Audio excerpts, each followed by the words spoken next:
Kalau bicara tentang kolaborasi pentahelik, tapi sejauh mana implementasi kolaborasi pentahelik ini yang mesti pada kesempatan ini dirumuskan bersama-sama dalam Syariah Sehan kali ini.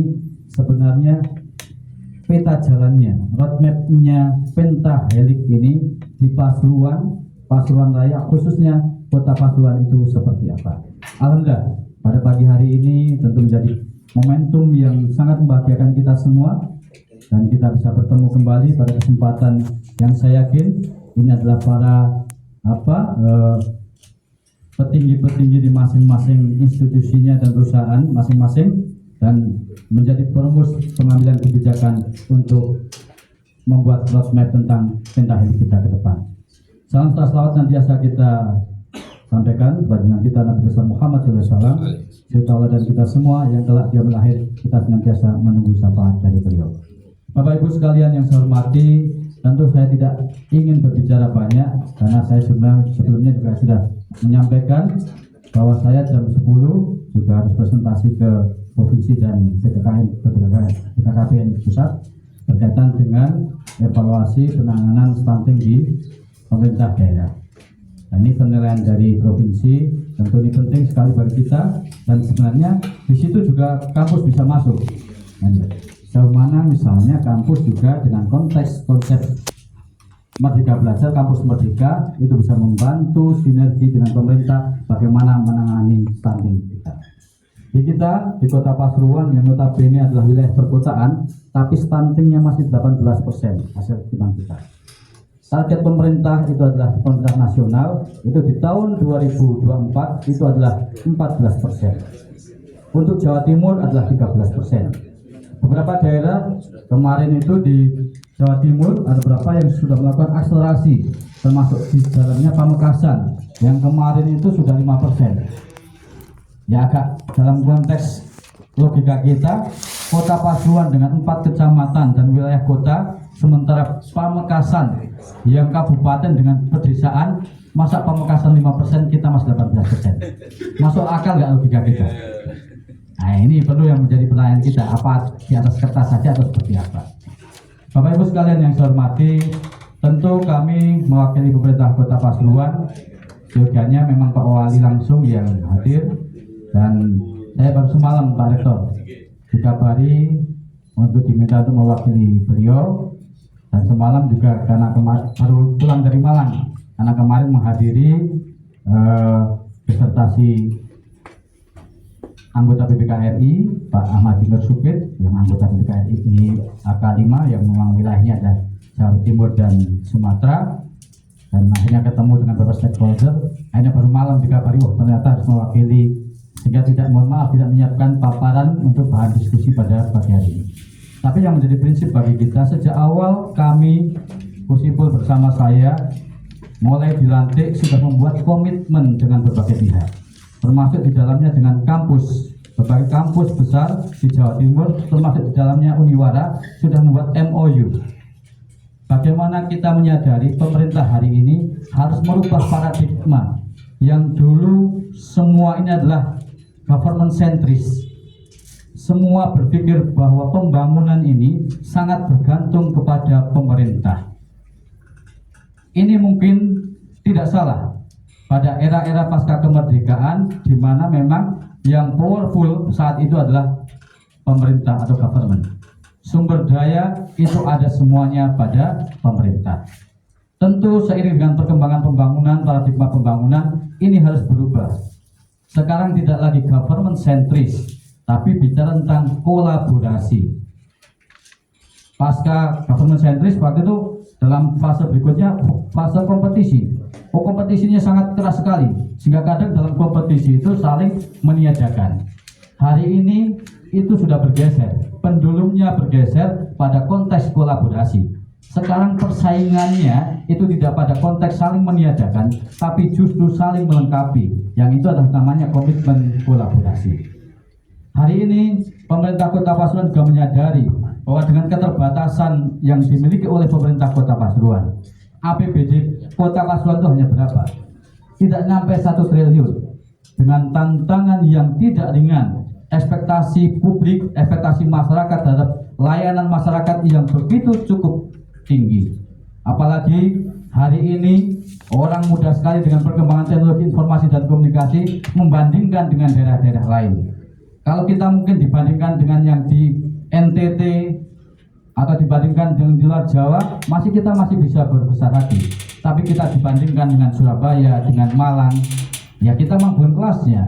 Tapi bukan berarti kita juga tidak berupaya untuk bisa mengejar ketertinggalan Kota Pasuruan ini.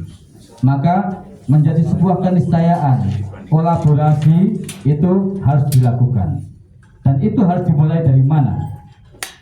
Persoalannya kadang kita senang dengan bahasa-bahasa, enak dengan diksi-diksi yang kadang melenakan. Oh, kolaborasi kita sudah kolaborasi. Ini kan pilihan diksi-diksi yang enak sekali didengarkan, tapi backgroundnya seperti apa, roadmapnya seperti apa kolaborasi seperti ini. Kalau dulu di dunia perguruan tinggi, di dunia pendidikan ada namanya konsep link and match. Nah, zamannya Menteri Pendidikannya Pak Profesor Wardiman Jodiningrat. Itu bagaimana dunia perguruan tinggi bekerja sama dengan dunia industri, itu akhirnya SDM perguruan tinggi ataupun dunia pendidikan disiapkan untuk memenuhi kebutuhan industri. Dalam perjalanan tentu ini menjadi sebuah dinamika dalam konteks pendidikan dikritik, seolah kok pendidikannya hanya menyiapkan menjadi tenaga kerja, menjadi buruh bagi industri. Maka sekarang bergeser, walaupun substansinya bersama, namanya sekarang vokasi. Nah, ini juga sedang digerakkan bagaimana pendidikan vokasi ini digerakkan di utamanya sekolah menengah kejuruan. Prinsipnya sebenarnya message yang ingin kita sampaikan, dunia perguruan tinggi harus dunia perguruan tinggi atau pendidikan harus menyiapkan SDM yang dia menjadi SDM yang ready bagi kebutuhan pasca selesai pendidikan, baik itu diindustrialisasi ataupun justru mereka menciptakan lapangan baru bagi sebuah peluang pekerjaan baru. Nah, pergeseran ini sebenarnya message-nya bisa kita pahami. Bagaimana tinggal kita menyiapkan roadmap di dalamnya. Di Kota Pasuruan misalnya, kalau kita lihat Uniwara ini kalau dikatakan dari kampus di Kota Pasuruan khususnya, kalau di Pasuruan Raya tentu banyak sekali kampus-kampus yang lain. Tapi di Kota Pasuruan termasuk kampus yang terdepan. Salah satu kampus luar negeri terdepan. Kampus luar negeri artinya kampus swasta. Nah, ini tentu kalau kita berbicara tentang analisa suatu kampus luar negeri ini, sebenarnya kampus luar negeri ini lebih siap dibandingkan kampus negeri, karena sejak awal berdiri mereka sudah mandiri di dalamnya. Bahkan kampus-kampus negeri itu konsepnya sekarang ada BHP, Badan Hukum Pendidikan, itu yang negeri diswastakan. UI, UGM, IPB itu sudah BHP, Badan Hukum Pendidikan, akhirnya SPP-nya mahal. Ternyata kampus-kampus negeri yang selama ini alokasi anggarannya itu disusui oleh pemerintah, begitu ada konsep bergeser untuk menjadi BHP, Badan Hukum Pendidikan, mereka masuk gampang hukum. Nah, kampus-kampus luar negeri ini atau kampus swasta ini sebenarnya lebih siap di dalamnya dalam konteks itu, karena sejak awal berdirinya sudah berdiri dengan konteks kemandirian. Nah, kenapa mindset kita masih, walaupun hari ini sudah bergeser, dulu seolah-olah kalau di kampus swasta itu karena tidak keterima di kampus negeri, akhirnya minor, wah ini kan buangan di kampus luar negeri ini kan gitu. Padahal hari ini sudah berubah.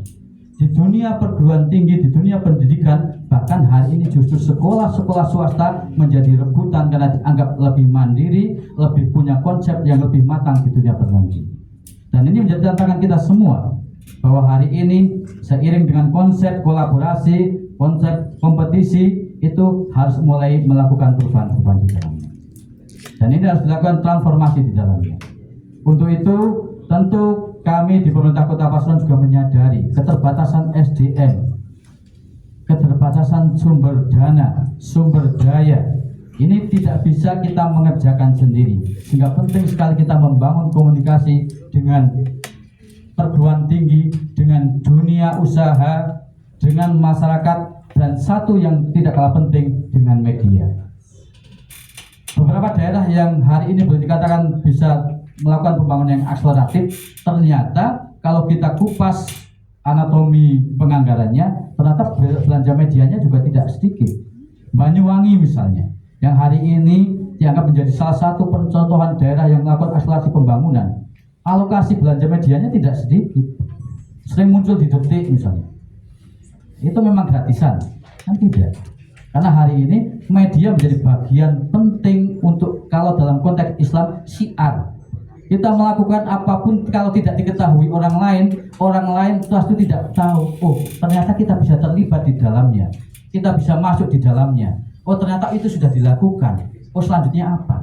Nek meneng-menengan, jadi tidak ada yang tahu. Sementara kita butuh kerjasama dengan berbagai pihak. Nah, mindset ini harus mulai diubah kita bersama. Tentu kita di pemerintah memulai dari internal pemerintahan. Apalagi kalau kita bicara birokrasi. Birokrasi ini panjang kalau kita definisikan dalam teori birokrasi. Kalau tidak ada perintah ya nggak jalan.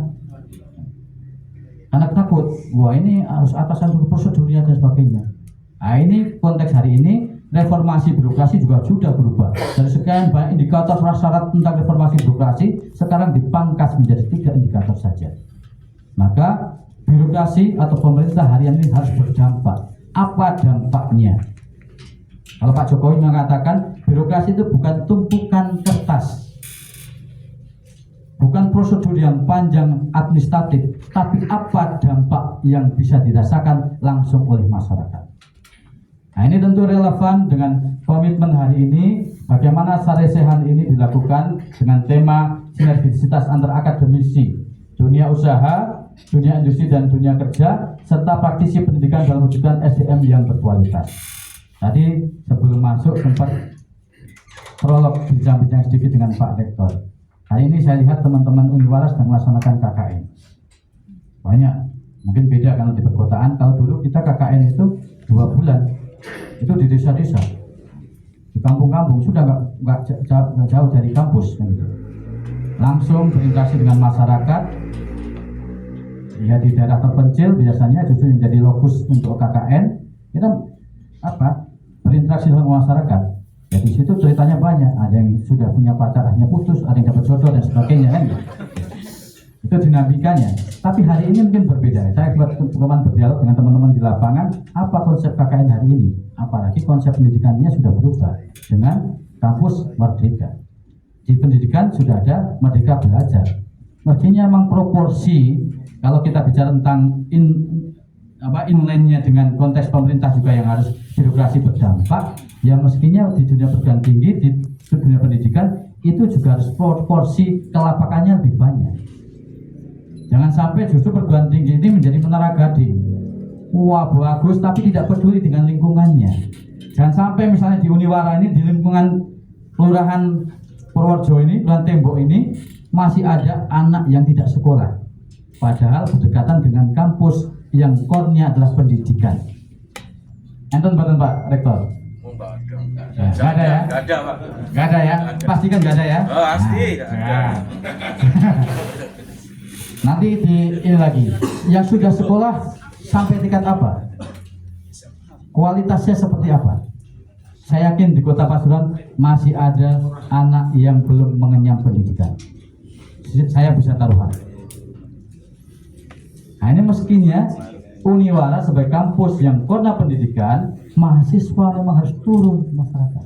Termasuk di dalamnya hari ini ada institusi pendidikan yang ada yayasan, itu ada dari ininya Ma'arif, Pak Ustadz.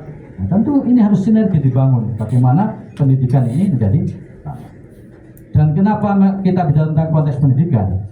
Jepang ketika dulu dibom Nagasaki dan Hiroshima, maka Kaisar itu yang ditanyakan ketika hancur lantak Nagasaki dan Hiroshima, yang dicari bukan berapa industri yang masih ada, bukan berapa gudang-gudang yang masih ada, berapa profesor atau guru besar yang masih tersisa.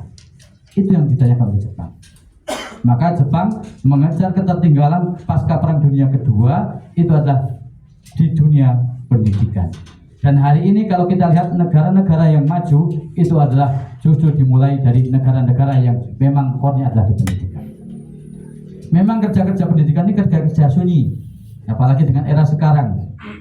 Beda dengan misalnya membangun infrastruktur, bangun jembatan. Oleh kayak kita politisi kan, wah kita mau bangun jembatan. Waktu kampanye di sini mau kita bangun jembatan, padahal tidak ada sungainya. Ada yang lupa sungainya nggak ada, kita bangun juga sungainya. Saking semangatnya.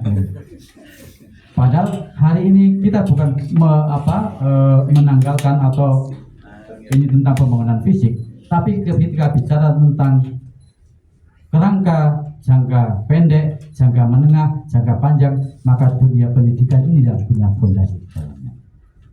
Untuk itu, tentu kita berharap dengan konteks hari ini, Sarasi hari ini kita bisa buat semacam peta jalan. Kolaborasi kita ini mulai dari mana sih? Tadi saya tanyakan juga ke Bapak Rektor, kita sudah membuat MOU dengan pemerintah kota. Sudah sejauh mana Pak Rektor? Apakah sudah selesai ketika MOU difoto, dokumentasi, oh sudah ada kolaborasi MOU dengan pemerintah kota Pasuruan. Habis itu ngapain? Nah, ini harus dibuatkan peta jalannya, harus dibuatkan roadmapnya. Hari ini kita ada dari industri, dari perguruan tinggi, dari dunia usaha, semuanya. Apa sih yang harus kita lakukan? Tentu tidak harus mulai dari hal yang besar-besar. Syukur bisa yang besar, kan gitu loh. Syukur industri langsung turun, wah ini CSR-nya buat dunia pendidikan, saya kasih beasiswa, saya siapkan nanti mahasiswa yang berprestasi bekerja di industri saya, itu lebih bagus. Gitu. Kita punya P3GI, itu pusat penelitian gula tertua. Sini ada teknik industri kan. Nah itu kan mestinya juga menjadi salah satu laboratorium yang jadi sama-sama di kerjasama. Nah ini mungkin monggo nanti dirumuskan bersama. Sebenarnya kita ini kepengen membuat roadmap seperti apa, peta jalan yang kita bangun dengan kolaborasi yang dilakukan. Prinsipnya kami pemerintah Kota Pasuruan sangat terbuka. Kemarin juga ada salah satu dari institusi yang hadir ketemu dengan saya menawarkan konsep tentang literasi dan numerasi untuk masuk di tingkatan pendidikan. Karena hari ini memang ada percepatan yang luar biasa di konsep pendidikan kita. Anak-anak kita ini lebih cerdas dibandingkan usia-usia kita. Mungkin dulu kita kelas 1, 2 SD itu baru bisanya ini Budi, ini Bapak Budi, nah, ini Wati, dan sebagainya kan gitu. Bahkan kalau gambar dulu itu seragam gunung, wah ada sawahnya, ada kerbaunya, ada Pak Tatinya. Nah, itu dianggap yang paling bagus dulu. Hari ini konsepnya sudah berbeda. Anak dibiarkan seperti belajar, mereka bisa menggambarkan tentang imajinasinya. Dan guru juga harus diupdate.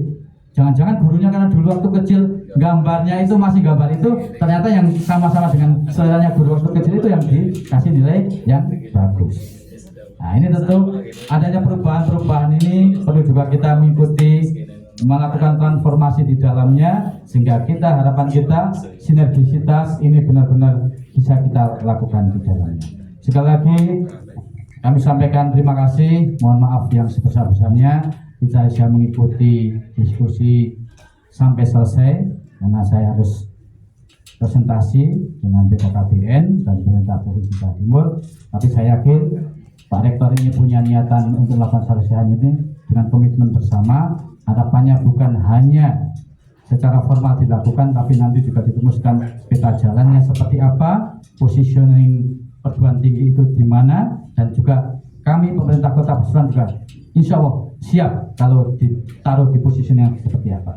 Itu saja yang bisa kami sampaikan. Kami wakili pemerintah Kota Pasuruan, mewakili Pak Wali Kota dan segenap jajaran pemerintah Kota Pasuruan, tentu berharap apa yang kita lakukan ini mendapatkan hasil yang maksimal dan tentu mendapat keberkahan dari Allah Subhanahu wa Ta'ala. Itu saja yang bisa kami sampaikan, dan dengan mengucap Bismillahirrahmanirrahim, dengan senantiasa mengharap ridho dari Allah Subhanahu wa Ta'ala, Tuhan yang Maha Kuasa, maka saresehan dengan tema sinergisitas antara akademisi, dunia usaha, dunia industri, dan dunia kerja, serta praktisi pendidikan dan mewujudkan SDM yang berkualitas secara resmi dibuka dan dimulai. Terima kasih, mohon maaf yang sebesar-besarnya. Tentu ini bukan dalam rangka menggurui atau apapun, tapi sama-sama menyamakan persepsi agar langkah yang kita lakukan dimulai dari awal ini bisa sama-sama persepsinya. Untuk itu sekali lagi mohon maaf, terima kasih. Wabillahi taufiq wal hidayah. Wassalamualaikum warahmatullahi wabarakatuh. Waalaikumsalam.